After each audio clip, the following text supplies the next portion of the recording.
La iglesia de Cristo pelea la guerra a la forma de Dios.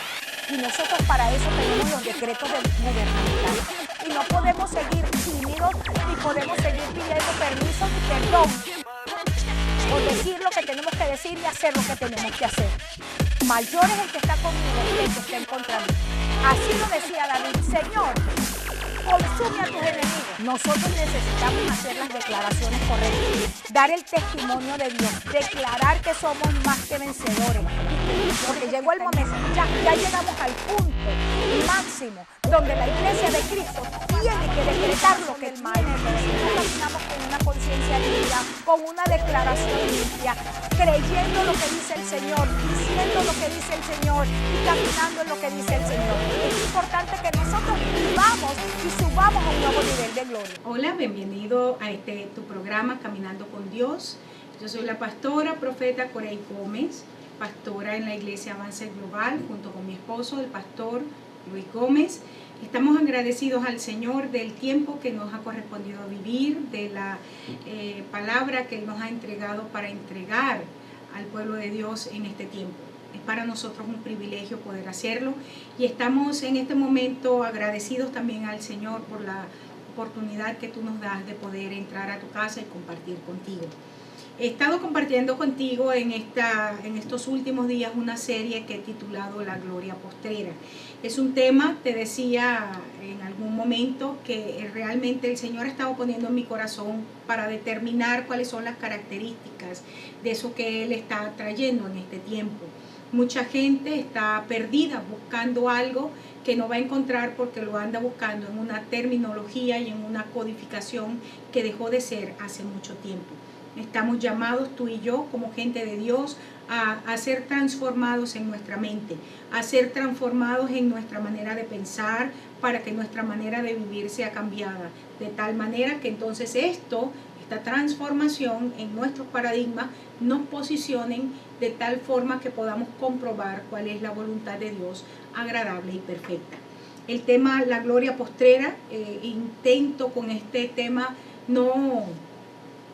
porque el tema de la gloria en sí mismo es un tema bastante pesado, bastante fuerte, y no estoy intentando con esto dar la última palabra al respecto, pero sí quiero ir contigo a aspectos que considero que son sumamente relevantes para el tiempo que nos ha correspondido vivir.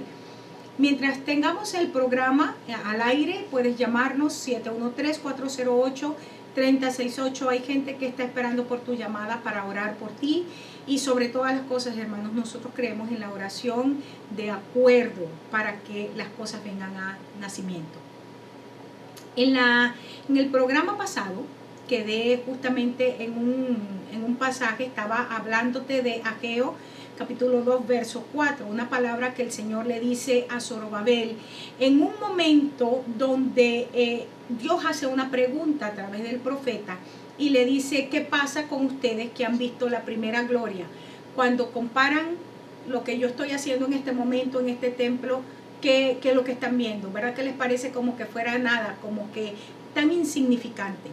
Y realmente eso es la visión de mucha gente en este momento con lo que Dios está haciendo. Me llama mucho la atención siempre porque muchísima gente queda impresionada, queda impactada por la palabra que nosotros entregamos, pero quisieran, así como quieren recibir la palabra que nosotros estamos entregando, que es una palabra que viene del Señor y la gente puede sentir en su corazón, a la vez quisiera que nosotros nos manejáramos o nos moviéramos en los códigos, en los términos de la gloria anterior, y no hay tal cosa. No podemos estar caminando en una dicotomía, y como gente del Señor, hermanos, pionera en el Señor, caminando en el filo de la espada todo el tiempo, en el sentido de que estamos abriendo camino. Creo que somos llamados y somos muy bendecidos al hacerlo, a traer cosas nuevas de Dios, aunque esto implica un fuerte sacrificio. Y te decía que cuando Dios hacía esta exhortación al pueblo, le decía: ustedes están mirando como que esto es nada comparado con la gloria anterior. Déjenme decirle ahora a Zorobabel y Josué. Y aquí viene una palabra de ánimo. Le dicen: esfuérzate. Estamos en Ageo 2:4. Esfuércense, cobren ánimo y trabajen. Y yo quedaba justamente diciéndote qué significaba esto. La palabra esforzarse significaba que debían endurecerse, sostenerse, mantenerse de pie, y que esta palabra se utiliza en un contexto de pacto. La primera vez que se utiliza en Deuteronomio capítulo 11, verso 8, cuando el Señor le está diciendo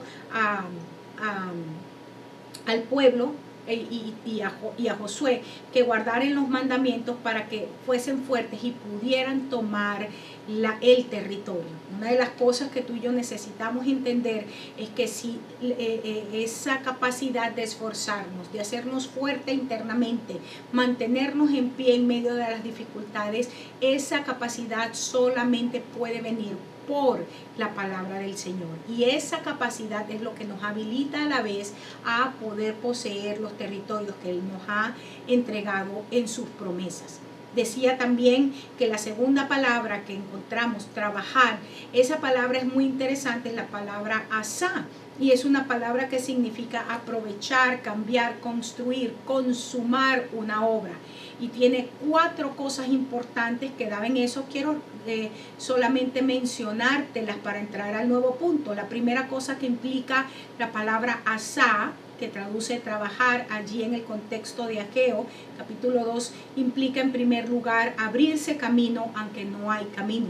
Te decía que es esa capacidad que Dios nos da para que nosotros podamos seguir avanzando. Y te decía que el caso de Moisés, cuando estaba con el pueblo entre el Mar Rojo y el ejército egipcio, que quería empezar a llorar, como lo hace mucha gente. No es malo orar, no es malo invocar el nombre del Señor, pero hay momentos donde tú necesitas actuar, y esta es esa palabra, asá.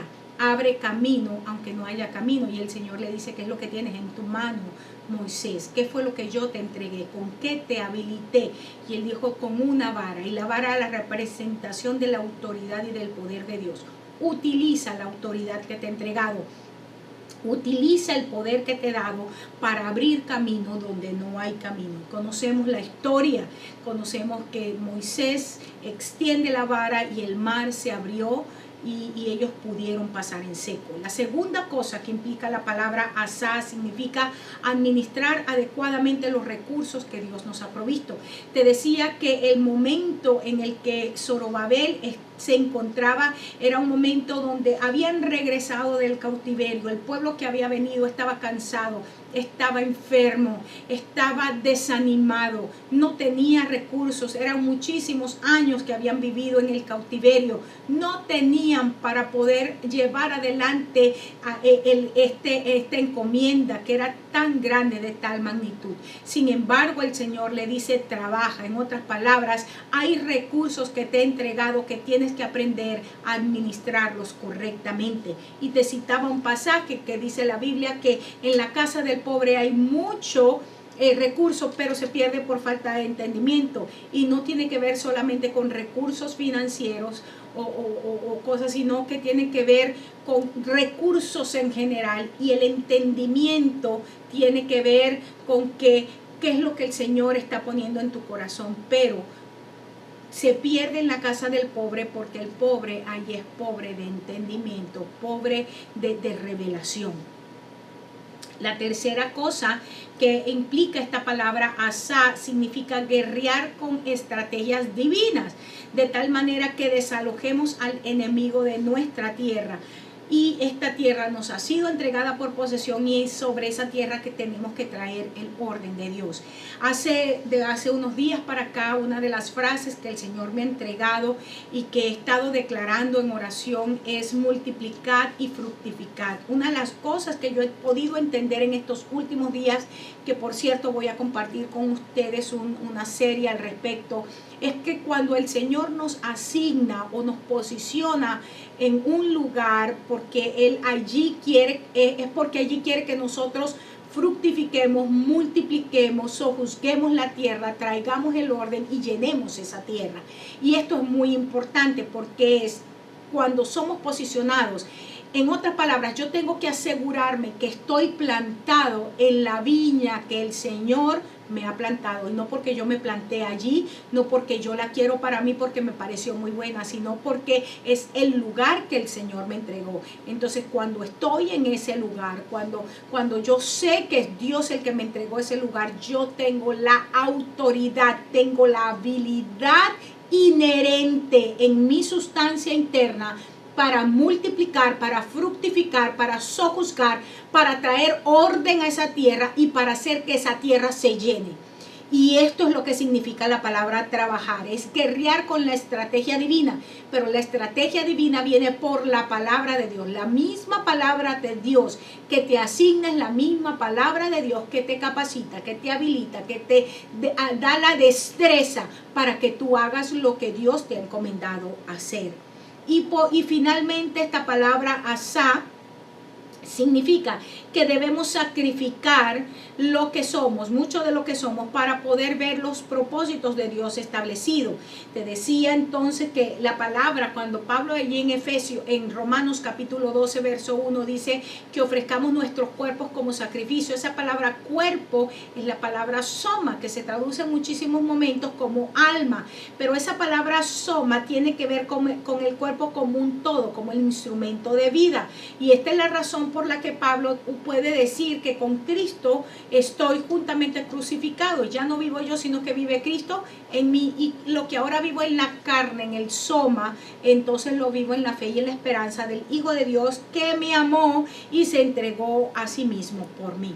Es interesante entonces que la palabra de trabajar y de esforzarse viene en un contexto donde la gente está desanimada porque está tratando de encontrar en lo de ayer, o sea, que ver en lo de hoy, déjame refrasear, la gloria de ayer. Y no es así. Dios está haciendo algo nuevo, Dios está trayendo algo fresco, Dios está restaurando a su pueblo, nos está levantando a una nueva posición y a un nuevo nivel de gloria, y nuestra responsabilidad es reconocer lo que Dios está haciendo, ponernos los lentes de Dios, mirar como Dios ve, para que podamos hablar como Dios habla. La segunda cosa interesante con respecto a la gloria postrera, recuerda que estoy dando características de la gloria, es que la gloria postrera es interna, no es externa. Y por supuesto, todo lo que es interno, la calidad interna, por supuesto, siempre va a producir algo externo. Nosotros internamente somos algo que se refleja en lo externo. Si yo como mujer de Dios soy santa, camino en santidad interiormente, se va a ver afuera en mi manera de comportarme, en mi manera de relacionarme con los demás. Pero el énfasis de esta frase, que la gloria postrera tiene una calidad interna, el énfasis de esta frase es que la calidad es interna, valga la redundancia, tiene que ver con excelencia y no con numerología, no con cantidad de personas. Recuerda que en este momento, y este es el contexto en el que Dios está entregando la palabra profética, tú no puedes separar la palabra profética de Ageo y de Zacarías del remanente, como tampoco puedes tomar lo que son los relatos históricos de Esdras, de Nehemías, fuera del contexto del remanente. Y aquí el remanente eran los que habían quedado, eran los que estaban regresando. Y cuando el Señor, diciéndole, porque esa palabra remanente, renuevo, la utiliza el Señor diciéndole a Zorobabel y diciéndole a Josué que si ellos eran capaces de cambiar su manera de pensar, renovarse para poder ser sentados a gobernar, ellos estaban representando un grupo que era simbólico para el tiempo venidero, y ese grupo simbólico se llamaba el renuevo. Y ese renuevo apuntaba de acuerdo a la profecía de Isaías directamente a Jesucristo. Y yo te decía al inicio de este programa que eso tiene que ver con nosotros desde la perspectiva que nosotros somos el cuerpo de Cristo. No hay tal cosa como un cuerpo sin cabeza o una cabeza sin cuerpo. Jesucristo está sentado a la diestra del Padre en las alturas, gobernando, pero nosotros estamos sentados juntamente con Él. ¿Por qué? Porque nosotros somos su cuerpo, Él es nuestra cabeza y no hay tal cosa como un cuerpo separado de su cabeza o viceversa. Entonces la gloria postrera es algo interno, tiene calidad interna, tiene sustancia interna y no tiene que ver con numerología. En Ageo capítulo 2 verso 5, aquí es donde hemos estado estudiando en los últimos programas, sigue diciendo el Señor, porque recuerda que le está diciendo, ustedes que están viendo esta primera gloria, que vieron esta primera gloria y la comparan con lo nuevo, ¿verdad que les parece nada ante sus ojos? Entonces le dice, por eso es que Zorobabel, Josué tienen que esforzarse y tienen que trabajar. Ahora les dice en el verso 5, ¿en base a qué se van a esforzar y van a trabajar? Dice, según el pacto que hice con ustedes cuando salieron de Egipto, así mi espíritu estará en medio de ustedes, no teman. Esta es una promesa inmutable que el Señor está dando aquí. Tremenda. En estos días yo decía en una de las enseñanzas que estaba dando, que la gente dice, no, es que el Dios del Antiguo Testamento, no, es que el Dios del Nuevo Testamento, como que fueran dos dioses. Me da risa cuando escucho a esos predicadores que se la dan, que saben mucho, hablando del Dios del Antiguo Testamento y del Dios del Nuevo Testamento como dos dioses separados. Y es el mismo Dios, dice que es el mismo Dios ayer, hoy y siempre. Y esta promesa que Él está dando aquí a Zorobabel dice, yo quiero que entiendas que ustedes van a esforzarse y van a trabajar basados en la palabra del pacto que yo les entregué. ¿Y cuándo entregó esa palabra del pacto? El día que salieron de Egipto. El día que tú y yo salimos de Egipto, el Señor nos entregó una palabra de pacto y dijo que el Espíritu Santo de Dios iba a estar en medio de nosotros. ¿Cómo nos los da en el Nuevo Testamento? Dice que el Espíritu Santo, Efesios capítulo 1, dice que son las arras de nuestras promesas, son el down payment, son la cuota inicial de lo que Dios nos dio. Y dice que con el Espíritu Santo, si nos ha dado el Espíritu, ¿cómo no nos va a dar todas las cosas? Esta es una promesa inmutable que proviene entonces de un Dios inmutable. El mismo Dios que ha estado con nosotros siempre, ayer, hoy y siempre, el Dios que no cambia. En 2 Corintios capítulo 1, verso 20, hay una palabra interesante. Dice, porque todas las promesas, cada una de las promesas que Dios nos ha dado, que incluye esta, que Él va a estar con nosotros, que su Espíritu va a estar en medio nuestro siempre, porque es una palabra de pacto. Dice que esas promesas son un sí y en Él amén, por medio de quien, de nosotros, para la gloria de Dios. Nosotros activamos el sí y el amén de Dios en Cristo Jesús cuando nosotros tomamos esa promesa, cuando nosotros nos apropiamos de lo que Él está diciendo a nuestras vidas, cuando somos capaces de creer que por encima de nuestras fallas, por encima de nuestras debilidades, por encima de nuestros errores, esa palabra puede venir a cumplimiento porque el Señor nos la ha dado y esa palabra nos transforma, esa palabra nos califica, no nos entrega la palabra porque estábamos calificados, sino porque esa palabra ahora es la que nos califica para nosotros avanzar a lo que esa palabra nos está enviando. Amén. Por eso es que dice que la palabra de Dios no vuelve vacía, sino que cumple el propósito para lo cual fue enviada. Y me gusta porque el contexto, cuando Dios habla de esa palabra que no vuelve vacía, hablando de que la palabra no vuelve vacía, lo dice en Jeremías, y está usando la analogía de que de la misma manera que del cielo sale la lluvia, riega la tierra y hace que la tierra produzca fruto. Asimismo, la palabra de Dios que sale de su boca no vuelve vacía. Es decir, esa palabra sale, riega la tierra de nuestras vidas, riega la tierra de nuestras familias, riega la tierra de nuestras naciones, de nuestras congregaciones y hace producir el fruto para que la gloria de Dios sea visible. Según el pacto que hice con ustedes. Recuerda también que Dios ya había hecho un pacto mucho antes de esta mención aquí con respecto a la salida de Egipto, porque lo había hecho con Abraham. Y ese pacto de Dios con Abraham es un pacto que nos alcanza directamente a nosotros, porque en ese pacto el Señor le decía a Abraham, en ti serán benditas todas las naciones de la tierra. Y hoy la respuesta a ese pacto somos nosotros. Fuimos insertados dentro de lo que era el olivo, pero fuimos insertados y no somos bastardos, no somos ni extranjeros ni advenedizos, como dice el apóstol, sino que de dos pueblos hizo uno solo. Y ahora nosotros también pasamos a ser hijos de Abraham. Por esa palabra de pacto, Abraham, entiende algo, te saqué de Ur de los Caldeos porque te estoy entregando una simiente. En esa simiente era Cristo, y a través de Cristo todas las naciones de la tierra serían benditas. Luego Dios, que le entregó el pacto a Abraham, se lo ratifica a Isaac nuevamente. Ese mismo pacto lo ratifica a Jacob, y ese pacto ahora lo ratifica a su iglesia a través de Cristo. Y el pacto, hermanos, es la garantía de que Dios cumplirá sus promesas. Vuelvo a decirte lo que dijo el apóstol, porque las promesas del Señor son en Él un sí y en Él un amén, por medio de nosotros, para la gloria de Dios. Y dice que según el pacto que hizo, sigo leyendo aquí en Ageo, dice: así mi espíritu estará en medio de ustedes, por lo tanto no teman. El Espíritu Santo, hermanos, es la persona de Dios que nos capacita, es la persona de Dios que nos habilita para caminar de manera extraordinaria y sobrenatural en un mundo natural. Es el poder maravilloso de Dios que es una persona, por supuesto, que nos unge para que nosotros podamos ser gente distinta. Dice que el Espíritu Santo busca en el corazón de Dios y busca los misterios, y viene y nos los revela, los misterios del Padre. Es la persona de Cristo, la persona del Padre, que nos hace caminar en excelencia.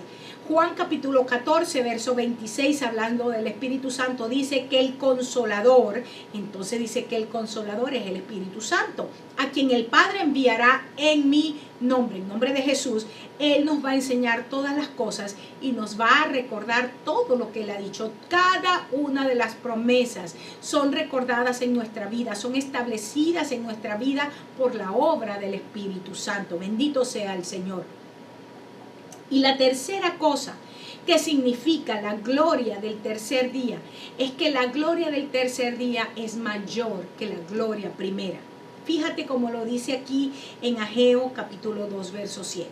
Dice: y haré temblar a todas las naciones, y vendrá el deseado de todas las naciones, y llenaré de gloria esta casa, ha dicho Jehová de los ejércitos.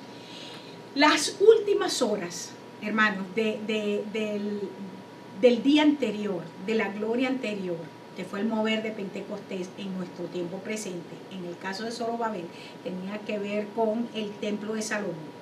Fueron gloriosas y no las podemos negar. Yo nací en medio de un fuerte avivamiento. Mi familia y yo nacimos en medio de un avivamiento, lo he dicho en otros momentos. De hecho, tuve en alguno de mis programas a mi mamá dando su testimonio. Mamá es el caso de una resurrección certificada médicamente, no que se murió y que resucitó y que de repente lo que pasó fue que se paró la respiración 3 minutos. No. Estaba en el hospital, bueno, usted puede ver el testimonio. Quedó en medio de allí, mientras la estaban operando, tuvo un paro cardíaco, pasó todo lo que pasó, 29 minutos y medio sin oxígeno en el cerebro. La declararon muerta, pero el Señor realmente hizo una obra en la vida de ella. Yo nací allí. Yo vengo de un avivamiento donde el ver a la gente, a los ciegos ver, a los mudos hablar, a los paralíticos pararse, a los enfermos ser sanados. Yo vengo de un mover así. Por eso puedo decir como testigo ocular, la gloria primera ha sido maravillosa, gloriosa, pero la palabra que tenemos es que la gloria postrera de la casa es mayor que esa gloria. Así que yo tengo fuertes expectativas.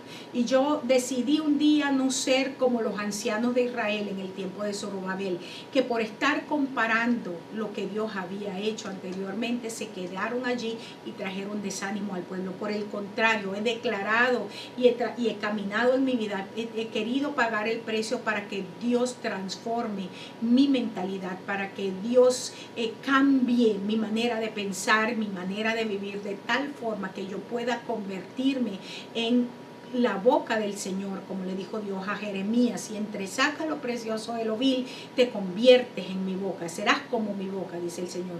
Y ese ha sido mi desafío, que aún caminando y viendo lo que Dios hizo en la gloria de ayer, hoy yo pueda convertirme en una vocera de lo que Dios está haciendo en este tiempo. Las últimas horas, te vuelvo a decir, fueron gloriosas de tiempo de Pentecostés. Sin embargo, el mismo profeta Ageo y también Zacarías dicen: no menosprecies el tiempo de las pequeñeces. El inicio de este nuevo tiempo en el Señor, de esta manifestación, de esta nueva gloria, puede parecer pequeña cuando la comparamos, pero no te olvides que apenas están haciendo. Pero dale unos años a que llegue a madurez este mover de gloria, para que veas entonces lo que Dios en plenitud está haciendo. Dice que la gloria será como la luz de la aurora. Empezó de una manera como el sol de la mañana, pero cuando llega a ser sol de mediodía está en todo su esplendor. Así estamos esperando la gloria del Señor para este tiempo. Y te voy a decir algo: yo declaro en el nombre de Jesús que yo voy a estar viva para ver la gloria de Dios descendiendo sobre su pueblo y sobre las naciones de la tierra de una manera impresionante. Yo estoy creyéndole a Dios y le estoy apostando a Dios por grandes cosas sobre su pueblo y sobre nuestras naciones. Estoy creyendo que mi nación, Venezuela, que mi nación, Estados Unidos, son naciones que van a experimentar la gloria de Dios como nunca antes y como nadie lo ha hecho jamás. Lo declaro en el nombre de Jesús. No menosprecies el día de las pequeñeces. Cuando miramos las pequeñeces tendemos a desanimarnos, pero recuerda que la palabra de Dios no vuelve vacía y la palabra de Dios no miente. Isaías 43:18 dice: no te acuerdes de las cosas pasadas, ni traigas a memoria las cosas antiguas. He aquí que yo hago cosa nueva, pronto saldrá a la luz. ¿No la vas a conocer? Otra vez abriré camino en el desierto y ríos en la soledad. Las fieras del campo me honrarán, los chacales y los pollos del avestruz, porque daré aguas en el desierto, ríos en la soledad, para que beba mi pueblo, mi escogido. El cambio que Dios está haciendo es para que el pueblo de Dios pueda beber agua fresca nuevamente. Y quiero que entiendas esto, que el Señor lo está haciendo para que tú y yo volvamos a beber del agua de la roca. Y entiende que ya el agua no se encuentra donde se encontraba antes. Para poder tomarla, de acuerdo a este pasaje, tienes que irte nuevamente al desierto. Él puso agua en medio de la soledad y en medio del desierto para que su pueblo tome. Ya es mi tiempo de terminar. Quiero, en mi próximo programa, creo que voy a terminar ya con esta serie, La Gloria Postrera. Y quiero declarar en el nombre de Jesús que esta palabra está trayendo esperanza. Voy a retomar el punto de que la gloria postrera es mayor que la primera en todo sentido. Y se encuentra en los lugares menos usuales. Es un lugar de soledad, es un lugar donde había chacales, es un lugar donde había pollos de avestruz. Pero el Señor va a hacer que los ríos vuelvan a salir allí, que esa tierra se vuelva a renovar. Yo declaro esto en tu vida, en tu familia, para la gloria de Dios. Hermanos, estoy feliz, estoy agradecida al Señor por permitirme compartir contigo esta palabra poderosa, esta palabra buena y esta palabra de esperanza para estos últimos tiempos. Dios te bendiga, Dios te guarde, haga resplandecer su rostro sobre ti, haga de ti misericordia y ponga en ti paz. Te espero en mi próximo programa de Caminando con Dios.